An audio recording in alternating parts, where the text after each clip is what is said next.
Artemus Toast here, and it's time for an update on my music project. I haven't done an update in a while because, to be quite honest, I haven't worked on it in a while. Due to a number of reasons. The laptop that I had pretty much everything stored on, and did a lot of my mixing down on, or all my mixing down on. Well, it broke. I didn't lose everything permanently. The screen no longer works. Eventually, I'm gonna get off the eBay's. I'm gonna get the exact same laptop and transfer the hard drive. Or find other means to get the lost material. The laptop has all my uploads. A lot, pretty much all the recent loops I created. A lot of works in progress, but no big deal. It's not gone forever. It's just I I have to recover that information. I did get a new laptop. A more powerful laptop. It's what I've been using to edit my recent videos the past like month or so. Um, you know, the music, I was mixing everything in an older version of Acustica Mixcraft. Then when I got the new laptop, I got, in between laptops, I was using a much older one that was way too slow. I upgraded to Acustica Mixcraft 8. It's a good program, but, I want something that does, I guess, more. Um, I was looking into some, DAWs, DAWs, what you want to call them. I know that, I'll put it to you this way. In the past, I used Cakewalk and Sonar. Um, so I went to their website, and little known to me, that Gibson, the guitar company, owned them. And of course, y'all know that Gibson is going through a lot of trouble right now. Uh, you know, they owe a lot of money by August, with loans. And, I hear a lot of talk about Gibson. Gibson may go under, as it is now, but the Gibson name, excuse me, somebody's going to buy it. They're still going to produce guitars. It may be a collection of investors or another guitar company, but I mean, Gibson's not going away. Debbie Gibson will see to that. Another thing. Anyway, back to the point.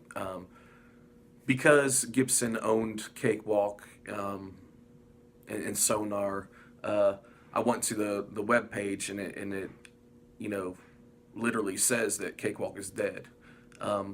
And then I also read a press release that someone else like bought the properties, but for now you can't download anything from their website. So I was thinking of other DAWs and forms of music editing software, and of course everybody knows Pro Tools, but I really don't want to spend that kind of money, and I don't like the idea. And I could be wrong about this. Maybe there's other ways you could do it. I know there's a very large lump sum that you could put down, but I don't like paying monthly fees for editing software. So that brought me to FL12. So I downloaded FL12 yesterday. I think forgive me if I'm wrong. I think it's the producer edition, or whichever one is $199. Came with a lot of add-ons, and it looks like a nice piece of software. I could record live to it. It works well with my Akai MPK 25 MIDI keyboard. I haven't ever recorded live through it yet, via microphone, of guitar or bass, but, I'll do that in the very near future. Which is, I'm also going to do, give my thoughts, or somewhat of a review on it. but I'll have to use it more. Once again, I just started using it. So far, I watched about a hour long video on the YouTubes of kind of its ins and outs and how to operate it.